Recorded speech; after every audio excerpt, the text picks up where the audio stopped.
মানে অনেক সময় কি দেখার সুযোগ পান না কি আন্দোলন করতে আসছে? না না, অনেক সময় দেখা যায় আমি 5 জায়গায় দাঁড়াই যাই, বুঝছেন? স্লোগান আমাদের দাবি মানতে হবে, এইটাই দেন। হ্যাঁ, আমাদের দাবি মানতে হবে, এটি আমার রাষ্ট্রীয় ভাষা। এবং আমি এই স্লোগান নিয়ে তৈরি হলাম এবং সকল অনিয়মের বিরুদ্ধে আমরা আন্দোলন সংগ্রাম করবো এবং সকল আন্দোলন রাষ্ট্রীয়ভাবে সফলতা পাচ্ছি। আপনি কোনো দলের বলতে আমি সব দলের লোকই অংশগ্রহণে আছি। কোনো টাকা পয়সা দেয়? আরো টাকা খেয়ে আমি আন্দোলন করি।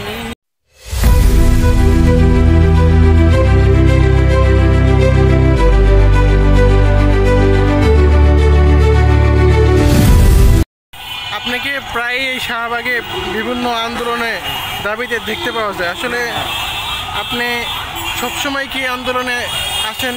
আমি 2012 সাল থেকে আন্দোলন করি। 2012 সাল থেকে আন্দোলন করি সন্ত্রাস জঙ্গিবাদের বিরুদ্ধে।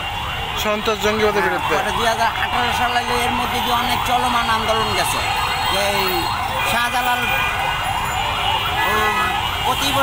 প্রতিবন্ধী অটিস্টিক্স আন্দোলন করছি, আপনার নিরাপদ সড়কের আন্দোলন এবং সকল দর্শন গুম খুন এগুলোর বিরুদ্ধে আন্দোলন করি এবং প্রতিটা আন্দোলনই সফলতার দ্বার প্রান্তে আছে।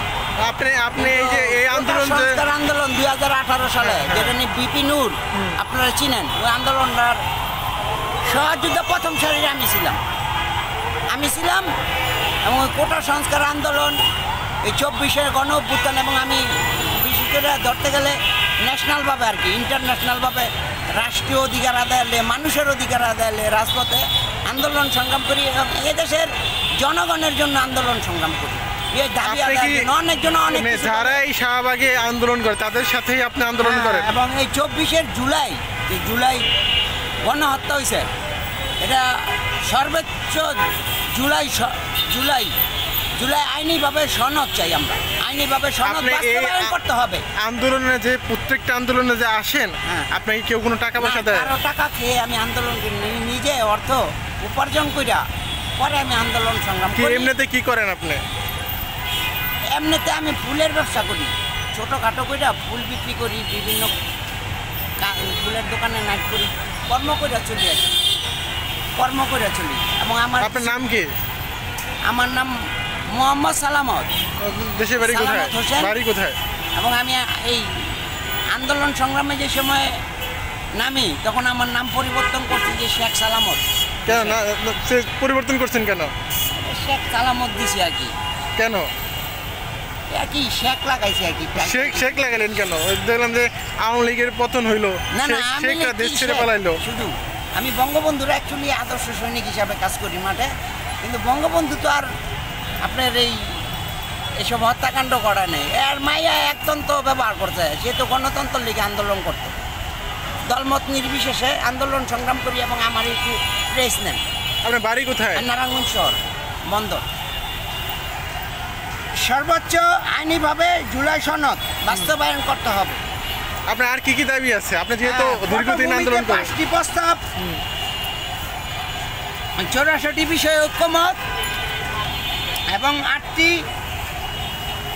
অঙ্গীকার বাস্তবায়ন করতে হবে। নির্বাচন কবে চান? হ্যাঁ, জুলাই এবং আগস্টের সব গণহত্যার শহীদদের রাষ্ট্রীয়ভাবে মর্যাদা এবং 13টি নোট এবং 9টি বিএনপি নতুন রাজনৈতিক দল, সকল দল বাস্তবায়ন গণ অভ্যুত্থানের রাষ্ট্রীয় স্বীকৃতি দিতে হবে। নির্বাচন কবে চান?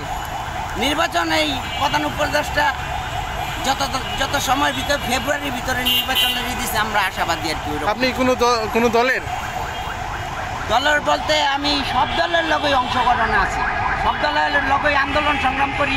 ও ফেসিবাদী সরকার শেখ হাসিনার আমলও আমি আন্দোলন সংগ্রাম করছি।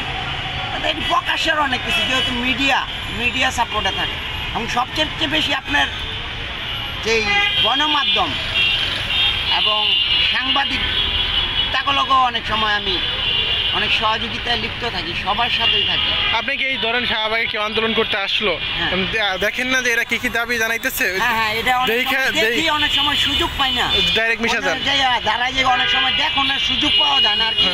ওই ব্যানারটা আর কি সংক্ষেপে করণ লাগে সেই দিনটা। ওইটা দেখার সময় পান না। দেখছি আজকে এরা আইছে বস্তিবাসী, তারা রাজুকের এটা একটা বৈষম্য।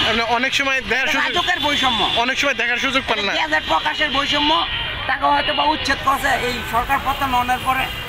তারা মুক্তিযোদ্ধা, ওই হিসাবে তাকে লোকে জান লাগে ঐক্যমতে। মানে অনেক সময় কি দেখার সুযোগ পান না কি আন্দোলন করতে আসছে?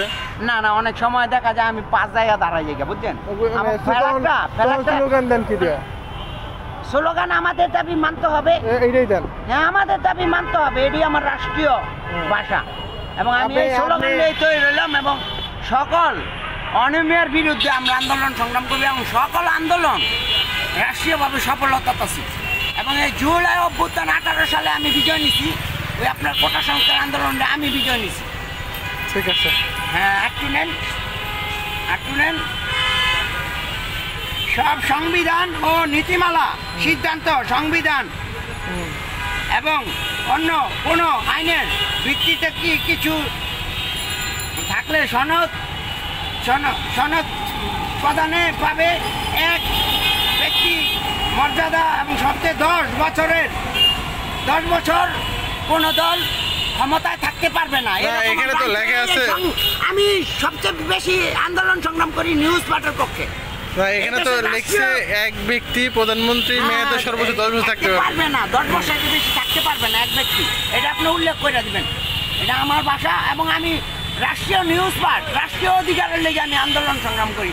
আমি নিজে কোনো ফয়দা এবং নিজে কোনো আন্দোলন সংগ্রাম নিয়ে ব্যবসা করার জন্য আমি তার 1 টাকা খাইয়া না, বিনা স্বার্থে নিঃস্বার্থে, হয়তো বা মিডিয়া সাংবাদিক ওনারা সচল থাকে দেখে আমাকে এইভাবে তুলে করে। কিন্তু আমি মানুষের অধিকার আদায়ের জন্য সবসময় সচ্ছল থাকি এবং আমার জীবন মৃত্যুর প্রশ্ন দাঁড়াইছে। জীবন মৃত্যুর প্রশ্নে আমার একবেলা খাবার জোটে না। মানুষ আমাদেরকে তুচ্ছ মনে করে রাজপথে, মানুষ আমাদেরকে অনেক ধরনের অপবাদ দেয়, অনেক ধরনের টিটকারি করে। কি অপবাদ দেয়? অনেক ধরনের অপবাদ দেয়। কেউ কয় আমরা বিকৃত, কারো কাছে টাকা খাইয়া এগুলা করি। কোন দল সংগঠন যদি বলতে পারবে কারো কাছে আমরা 1 টাকা নিয়ে আন্দোলন সংগ্রাম করি রাজপথে, এই রাষ্ট্র যেই সংবিধানে যা আছে, যেরকম আর কি আমাদেরকে বলা হয় যে কারো টাকা খেয়ে আমরা আন্দোলন করি না, এই রাষ্ট্রের অধিকারের জন্য আন্দোলন করি। এবং আমি সাফ করে বলতে চাই, কারো টাকা খেয়ে কার কাছে বিক্রি হয়ে আমরা চলি না। আমরা ন্যায্য দাবির জন্য রাজপথে ভাষা আন্দোলন, 21শে ফেব্রুয়ারি এবং আন্তর্জাতিক ও অধিক বিষয়টি নিয়ে আমরা আন্দোলন সংগ্রাম করি যৌক্তিক দাবির জন্য। এবং মিডিয়া ভাইয়ের আপনারা আমাদের জন্য আমাদের দিক নজর রাখবেন এবং এই দেশবাসীর জন্য যাতে আমরা কাজ করতে পারি, আমাদেরকে ওই 50টা আপনারা দাঁড় করাবেন।